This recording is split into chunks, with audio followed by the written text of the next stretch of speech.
Hey guys, what's going on? Back up here for another video here on youtube.com/DanielGuys412.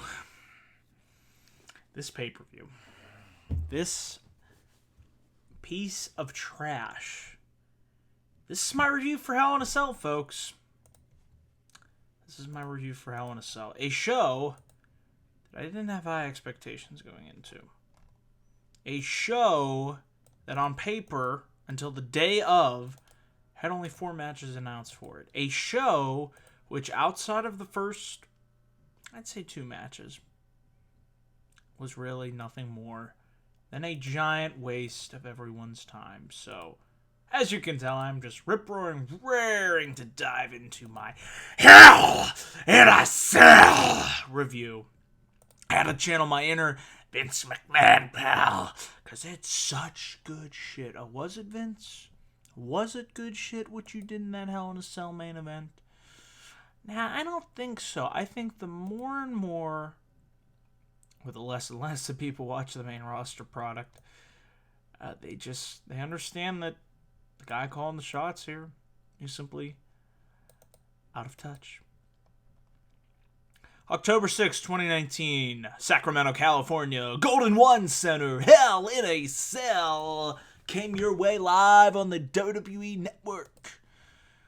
Oh, God. I mean, this is just, I don't know what I have to say. I mean, going into the show, we only had 4 matches. I was like, oh, okay. You know, I might be okay with just having a 4-match card. Hey, at least we can get in and get out. Maybe it'll be like the in-your-house pay-per-views back in the day.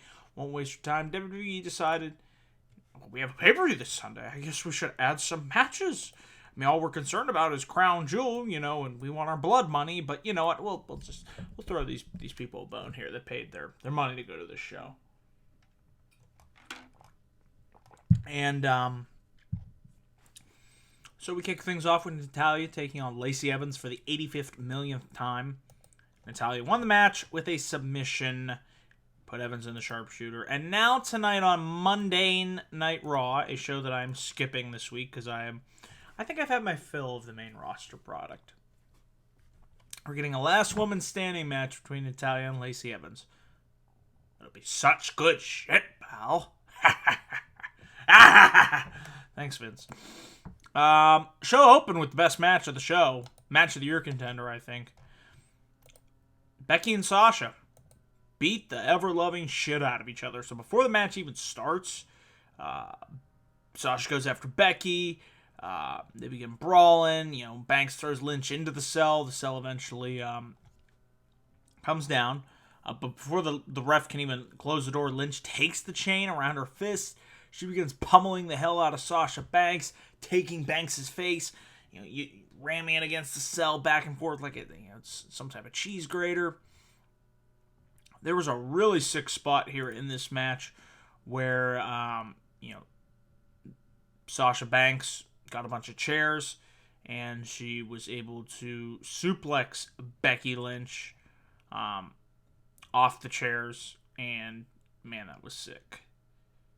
And there's also another table spot. Lynch set up the table, and eventually is able to hit the Meteora through the table, and Becky Lynch kicks out. Also, a kendo stick came into this match. Sasha Banks put Lynch in the bank statement with the kendo stick. I thought, man, oh man, Becky's going to tap out here. These women beat the hell out of each other. This is everything that Hell in a Cell is about.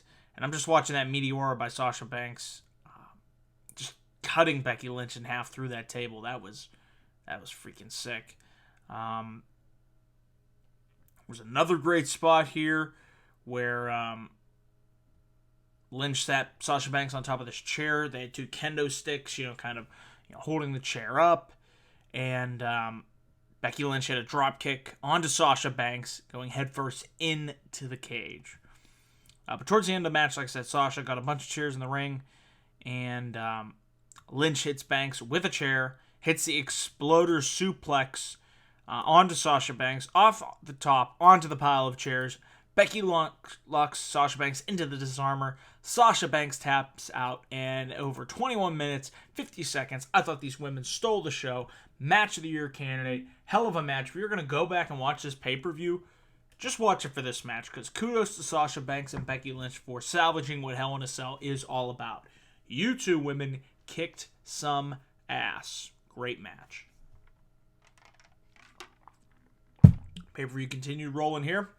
I really enjoyed this Tornado Tag Team match with Daniel Bryan and Roman Reigns picking up the win over Erick Rowan and Luke Harper.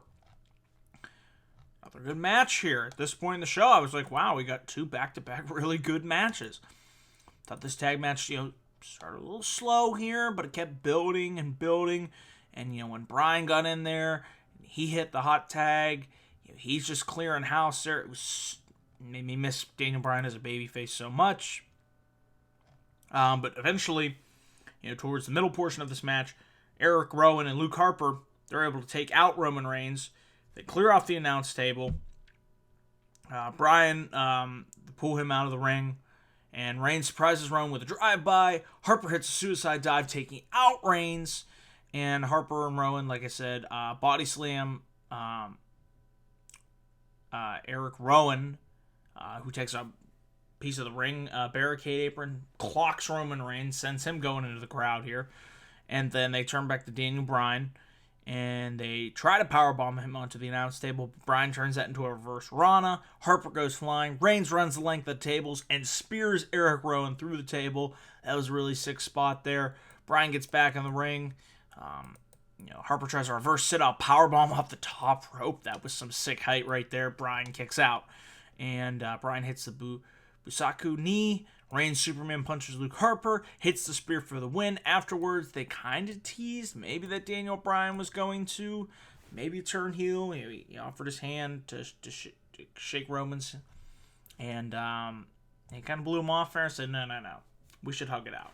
They hug it out, move to the back, and that's all she wrote for this match. But I thought, Daniel Bryan's got to turn on Roman Reigns after all this build-up. A few attack Roman Reigns, but maybe it makes you wonder if Roman's staying on SmackDown, and I could see Daniel Bryan being drafted to Raw. So I thought another really good tag team match. I thought the Tornado stipulation just added to the fun, the chaos, the carnage, because there were no disqualifications. It's just like, oh my goodness. And no countouts in a Tornado tag team match. Yet in your Hell in a Cell match, that ends in a no contest. And don't worry, I will get into that. It's just like, oh my goodness. Just like these rules. They just make them up as they go along. Randy Orton versus Mustafa Ali, for being a match thrown together, I thought it was a pretty decent match here. I thought Ali had a good showing. He had some fight against Randy Orton. I wish, or would like to have seen, hey, maybe, these two could, there's a story to be told there with Randy Orton costing Mustafa Ali in the Elimination Chamber. If you bother to tell that story and maybe have Mustafa Ali, say, hey, you're a bully, you're an asshole. And Randy Orton's like, well, I'm Randy Orton. I can do whatever the hell I want here. I'm a cocky, arrogant son of a bitch. Maybe if you told that story going into this pay-per-view, the crowd would have been a little bit more receptive to the match. I mean, they were kind of into the match. I was enjoying the work here, I thought. Orton and Ali had a nice little match here. Especially that sick counter Ali did to the RKO attempt with a handstand. I've certainly never seen something like that before. That was really cool to see, but set up for Orton hitting the second RKO.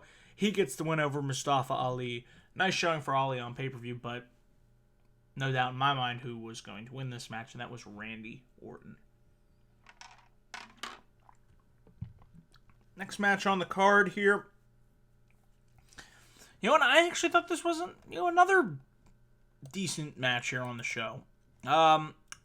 Women's Tag Team Championship match. Alexa Bliss and Nikki Cross take on the Kabuki Warriors, Asuka and Kairi Sane. When I saw this, I'm like, okay. Kabuki Warriors, they're going to lose, right? Definitely going to lose. But to my surprise here, they actually won the match, and they turned heel in the process.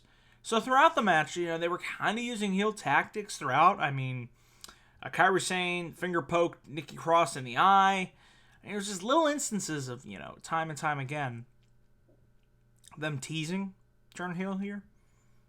And Asuka at the end of the match, towards the end of the match, I should say, spits green mist a la the Great Muta. So nice throwback. In Nikki Cross's face, Asuka kicks Cross in the head, gets 3 count. The Kabuki Warriors turn heel, and they're new women's tag team champions. So I'm like, wow, okay. You could go all the way with this if you wanted to. I know they won't do this, but if you called up Io Shirai, why not have them lead a, you know, heel Japanese all-women's faction and just totally dominate either Raw or SmackDown and just take house, clear house, I should say, kick ass and take names. Even have Io go after one of the championships. Imagine an Io Shirai Becky Lynch feud. Don't worry, that won't happen. We'll just get more of the same old shit. Don't you worry. On the main roster. But yeah, after this is the part of the show where I'd like to say Sunday Night Raw kicked in, because my attention was really waning, and I really should have watched something else during this part of the show.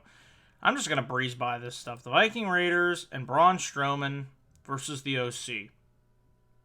Boring. Didn't really care for this match. Viking Raiders and Braun Strowman get the win after the OC begin to beat down Braun Strowman. A referee calls for the bell, and the OC were disqualified. King Corbin versus Chad Gable. It was good effort in the ring, but again, I've seen it so many times. It's just like we've seen these matches. Why are we doing them again and again with there's no build? It's just thrown together on here. Chad Gable, Schoolboys, Baron Corbin for the win. And for the love of God, can we please stop with the short jokes? It's not funny. I wasn't laughing, but Corey Graves had to make 10 million references to Chad Gable being short. We get it. He's short. So we have to make all these god-awful, obnoxious puns to appease one man. It's not appeasing you. It's not appeasing me. It's appeasing the man. Vince McMahon. It's such good shit, pal. Hey, pal. How big do my arms look? Thank you, Vince. Thank you for that. Okay, next match here on the list. Tamina won the 24/7 championship.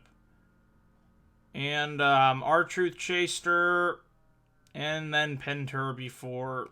I don't know. Whatever. SmackDown Women's Championship match. Bayley versus Charlotte Flair. I actually fell asleep during this match. I couldn't help it. I was so tired.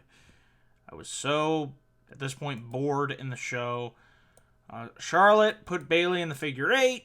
Makes Bayley tap out. I believe this now makes Charlotte a 10-time women's champion. Oh, she's gonna be up there with her dad. She's gonna be the 16-time women's champion. You know it's only a matter of time at the rate we're going here. After the match, Bayley just yells, "Why does this always have to happen to me?" And I was saying that by the end of this show. Why does this always have to happen to me when I watch these shows? After that ending. Oh, don't worry, we'll get into that. Oh, it's coming, don't you worry. And Bayley starts to cry. So I don't know if this will lead to a complete character change for Bayley. At this point, it's just like, or they'll probably drop it next week and move on. Chad Gable was being interviewed backstage. He said, "I'm the bigger man." Short jokes. Oh, it's so funny. Yeah, I'm not laughing. As he walks away, Baron Corbin attacks him from behind. So I guess this feud is continuing. And then we get our main event of the evening. A Hell in a Cell match for the Universal Championship. In the corner, from Davenport, Iowa. He weighs in at... whatever how much he weighs in. Seth Rollins versus the Fiend, Bray Wyatt. And I was looking forward to this match. I was pumped. I was excited. I'm like, they can't possibly fuck this up, can they? Can they? Come on, Vince, don't let me down. I know, back-to-back years. Yeah, you guys did it. You guys fucked up Hell in a Cell. It ended in a no contest because that was, it was such a great idea last year. Just tremendous. After that terrible Hell in a Cell match with Braun Strowman and Roman Reigns ending in another no contest when Brock Lesnar interferes. You know what? Let's do that same stipulation just this time. It makes even less sense. How the hell is a Hell in a Cell match going to end in a no contest? Somebody explain that to me. In this match where anything goes, where there's no pinfalls, there's no disqualifications. Thank you for, well, Sasha Banks and Becky Lynch salvaged the concept, but thank you for really butchering the credibility of Hell in a Cell. I really appreciate that. Thank you. It just boggles my mind. I don't get it. In-ring, pinfall, or submission. No disqualifications.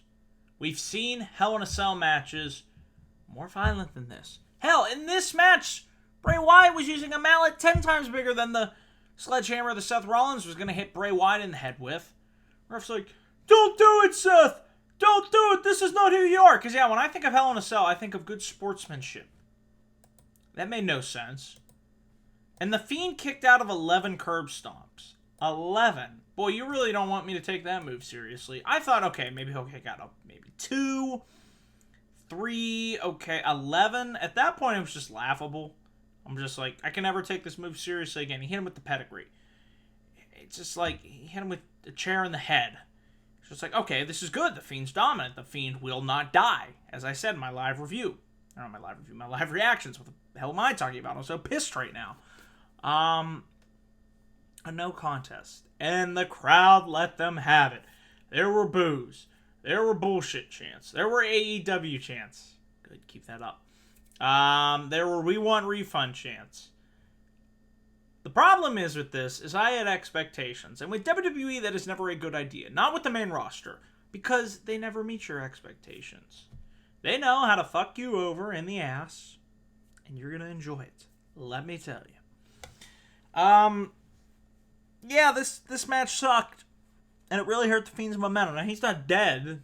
He's not killed by any means. And they didn't beat him. Thank God.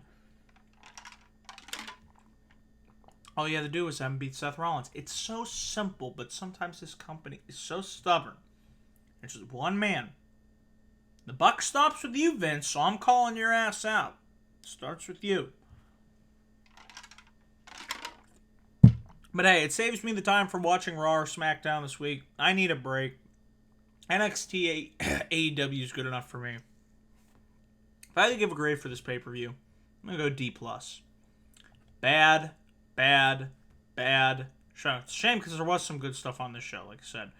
First 4 matches, show was going pretty good.